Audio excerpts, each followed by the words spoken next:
Kita selalu tidak pernah mensyukuri nikmat Allah SWT.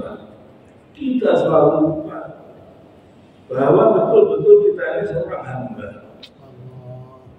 Hamba dan bisa apa-apa, hamba yang lemah, hamba yang do'if. Tetapi kita ini merasa saya bisa karena saya belajar itu. Saya bisa karena saya punya pengalaman. Memberikan suatu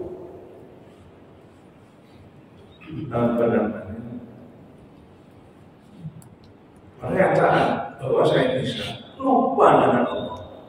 Astagfirullah. Kita tidak bisa apa-apa. Makanya pagi ini Bapak nggak ada ikut Bapak sekalian, kita ini mentadaburi siapa kita, kenapa kita bisa duduk saat ini di sini, kenapa kita mempunyai kekuatan duduk bersama-sama di rumahnya Allah,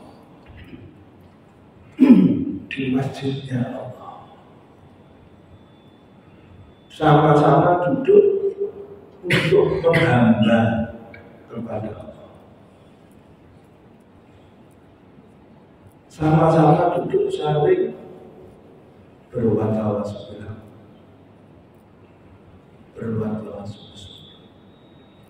hadirin yang dimuliakan Allah.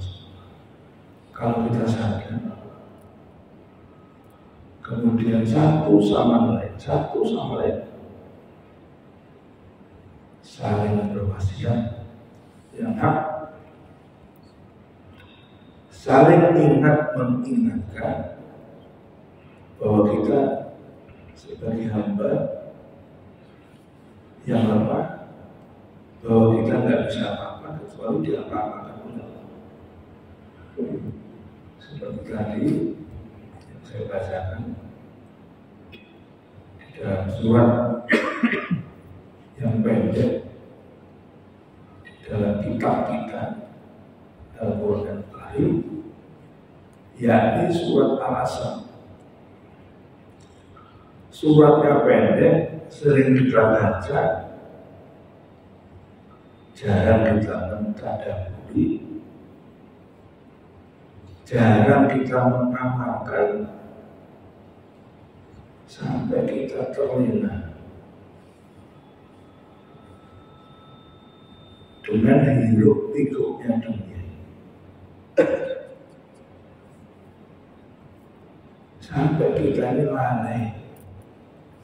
Ya Allah, kita semua ini dalam keadaan yang rugi, senyata-nyatanya rugi. Coba kalau kita membaca satu surat saja, surat yang pendek, surat Al-Asr, saya yakin, saya punya keyakinan, bapak-bapak semuanya, adik-adik semua, pasti hafal surat Al-Asr. Panjang, tidak panjang, pendek. Dulu Imam Syafi'i rahmatullah dia hadis, Masya Allah, pernah berpesan pada murid-muridnya, wahai murid-muridku, apabila kalian semua ini mengamalkan satu surat saja, yakni surat Al-Asr, maka kalian akan selamat mengarungi kehidupan dunia ini menuju negeri akhirat yang selama-lamanya, abadan.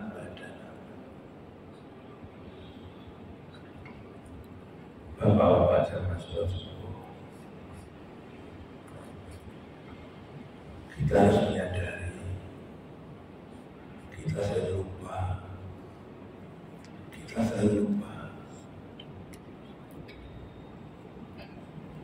Kita harus introspeksi.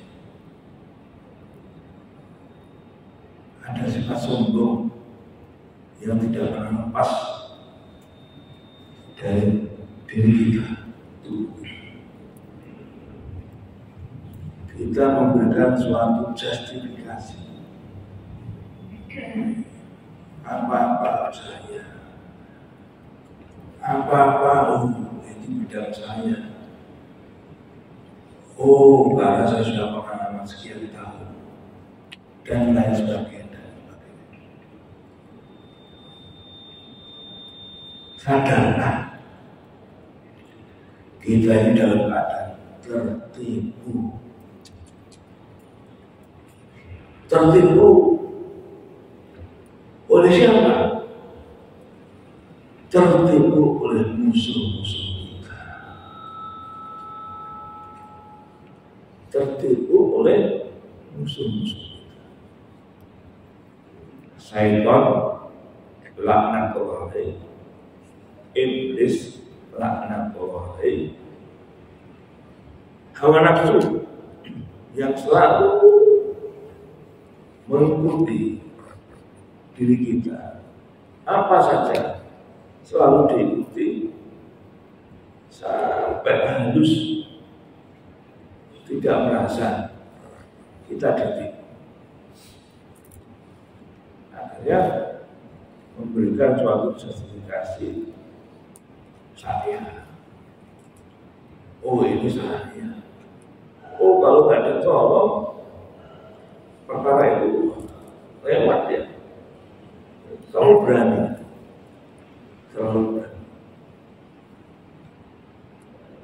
Apa makna selalu berani? Kita berani dolim sama Allah. Masya Allah, ya. Contoh yang mudah kita pahami, ya. Kemudian kita terlalu berani memberikan suatu pernyataan. Contoh. Seharian kita beraktivitas, kemudian kita mau istirahat, minum obat dulu supaya bisa tidur nyenyak. Ditambah lagi, minum lagi supaya nanti bisa bangun. Ya. Begitu obat itu jarang sudah ditunaikan, contoh mau tidur sudah diminum dulu obatnya, kemudian ditambah lagi supaya bisa bangun tepat waktu.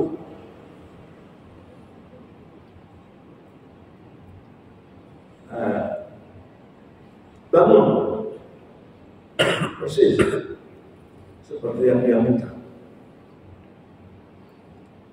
Jam 4 bangun,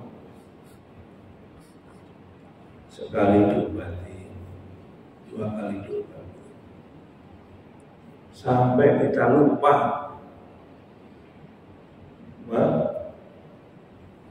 mengucapkan doa bangun tidur.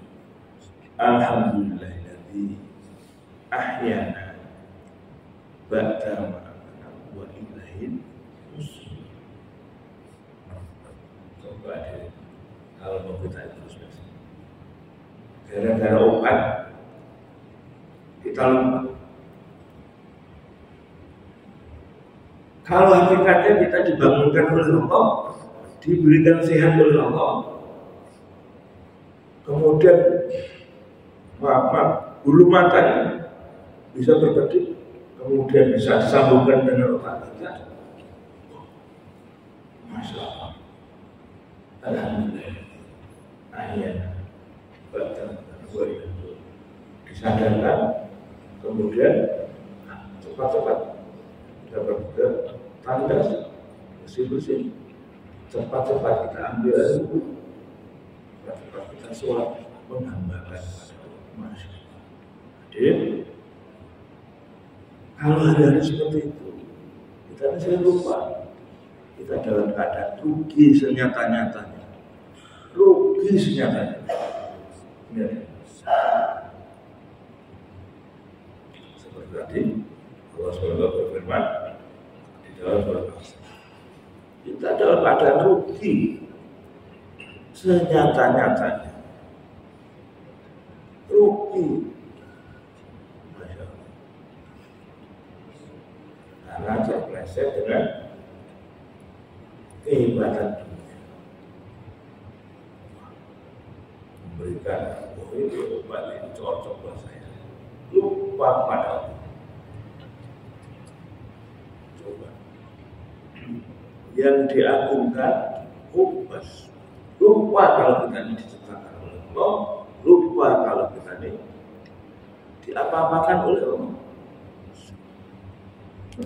Hadirin, makanya Rasulullah memutus saya 124.000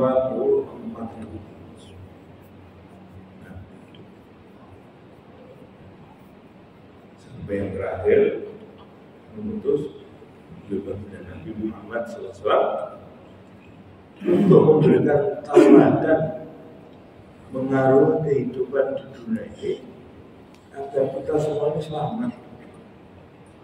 Agar kita semua selamat mengaruhi kehidupan dunia yang sementara menuju kampung kita nantinya, kampung kita, kampung akhirat yang kita akan di sana selama-lamanya, abadan. Masya Allah. Kalau kita mau tadabburi, ya Allah, jangan sampai kita ini menyesal. Besoknya, ya Allah, hidupkan aku sebentar saja. Aku mau mengucapkan subhanallah walhamdulillah wala ilaha illallah. Sudah terlambat. Sudah terlambat. Maha suci Allah. Alhamdulillah. Allahu Akbar. La ilaha wala quwwata illa billah. Masyaallah. Sampai utusan Allah bagi Nabi Muhammad SAW memberikan suatu karunia dari Allah. Kalau kalian mengucapkan satu subhanallah, maka Allah SWT akan memberikan jalan surga.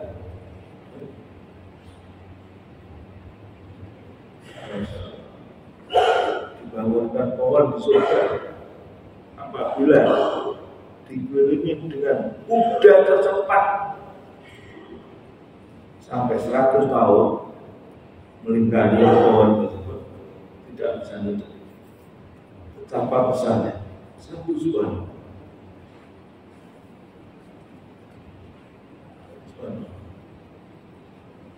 Betapa rahman-rahimnya, betapa kasih sayang supaya kita selamat, supaya kita selamat. Diutus Nabi, utusannya Allah. Terakhir bagi Nabi Muhammad SAW mengajari kepada mengajari apa? Iman kepada Allah. Mengajari dirinya. Ini bentuk kasih sayangnya Allah, rahman-rahimnya Allah. Apa kita Masya Allah, coba kalau kita dahulu selalu kita dengan Bismillahirrahmanirrahim, dengan nama Allah yang Maha Pengasih lagi Maha Penyayang. Ucapan Bismillahirrahmanirrahim Allah akan berikan 70 hasanah, diberikan 70 kebaikan. Apa saja di awal dengan Bismillahirrahmanirrahim, 70 kebaikan.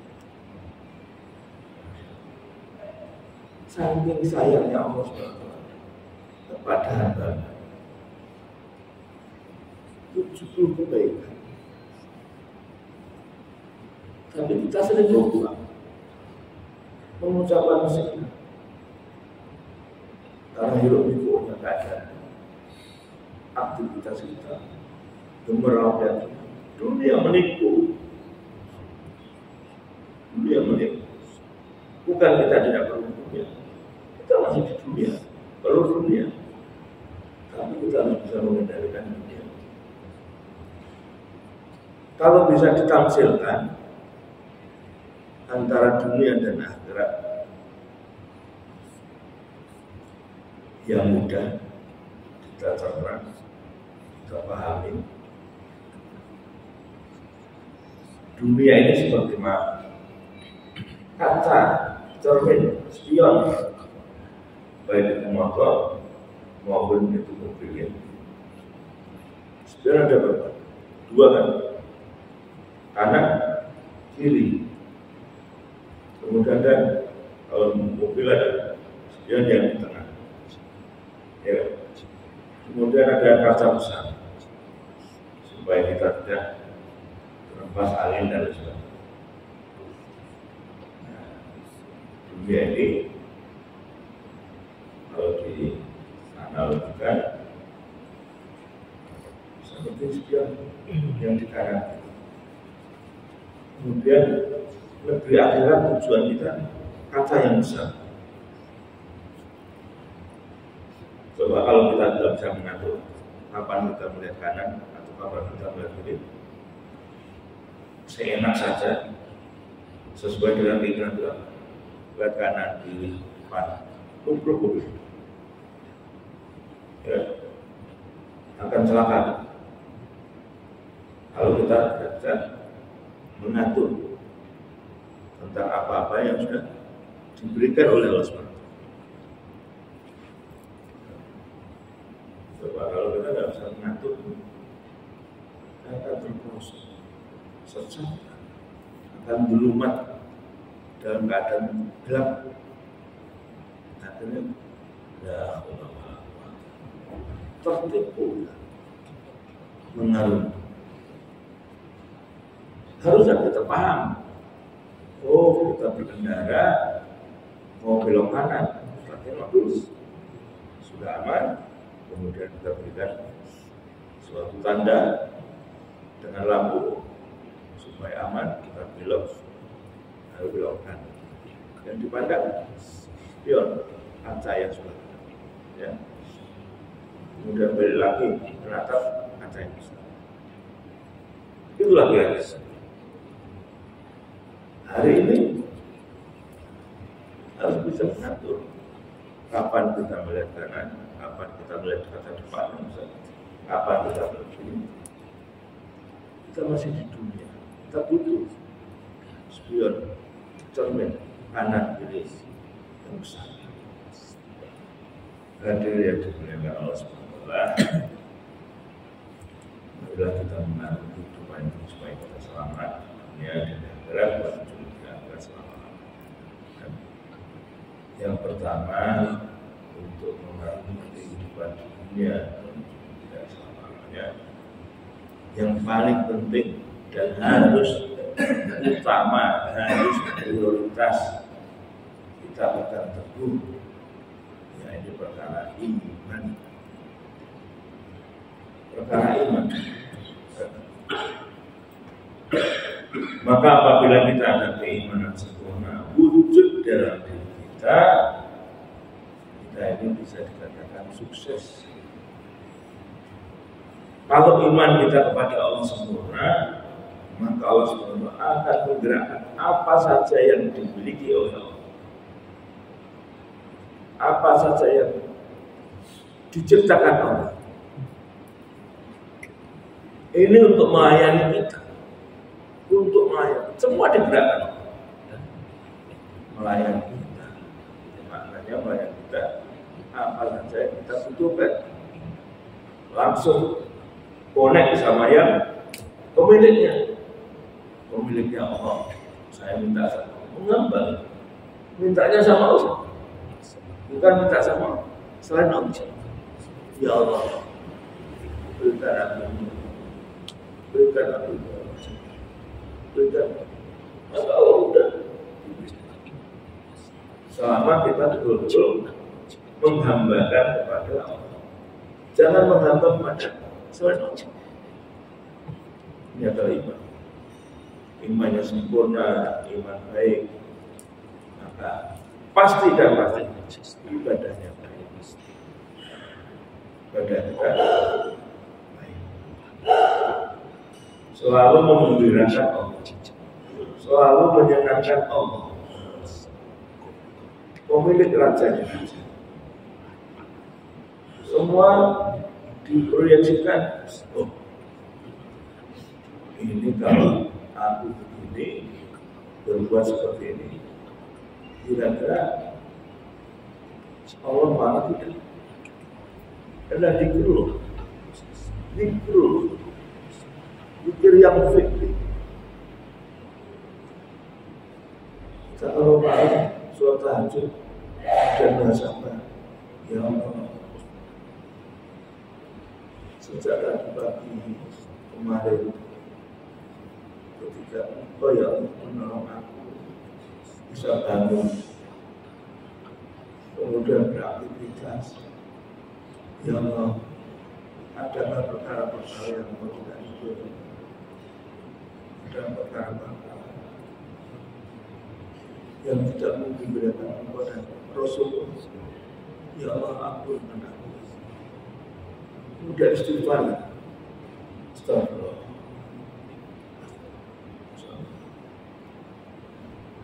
Maka bila kita dikir kepada Allah, ingat kepada Allah, dan kita minta ampun kepada Allah, hati ini tenang, hati ayam tentrem, air menghambakan.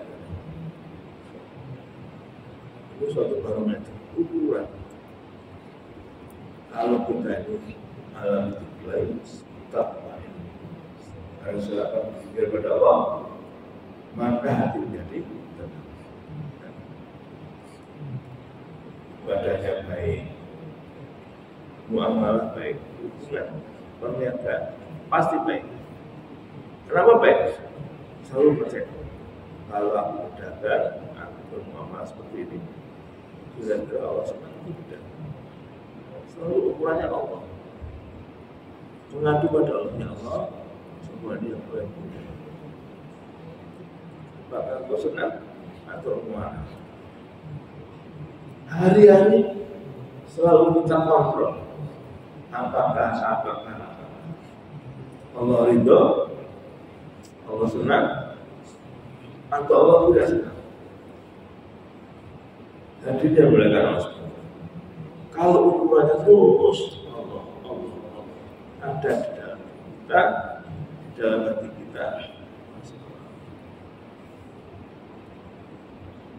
tatma'innu, hati menjadi tenang. Karena hati baik, hati menjadi tenang. Muamalah baik, masyarakat baik, hubungan sesama, berkawan, berfrak baik. Karena takut, karena Allah marah. Kalau Allah murka, nanti dia mulai Rasulullah. Inilah kerjanya baginda Nabi Muhammad SAW. Mengajak umat dari pintu ke pintu. Ingatlah pada Allah, sembahlah, takutlah itu pintu. Dari rumah ke rumah, dari rumah ke rumah. Coba. Yang kita praktekkan. Kalau sore kita berjauhan, ya. Kita berdoa dulu, minta sama Allah yang sampaikan perkara yang sebarkan saya dari rumah ke rumah. Kita praktekkan. Kita mempraktekkan ini. Mengembangkan Allah mengikuti baginda Nabi Muhammad SAW. Praktek, kita mempraktekkan supaya itu wujud dalam diri. Assalamualaikum. Mahabbah satu sama lain. Mahabbah dekat. Bukan memintakan. Sembahlah Allah, takutlah Allah. Diajak ke masjid, mari mana? Masjid. Ada pembicaraan di mana maksudnya? Diajak ke masjid. Kenapa apa? Sampai di masjid. Itu makanan agak berkuih. Supaya senang. Oh, dimani Allah. Datang sini. Bersimpu. Mengembangkan. Itu masjid.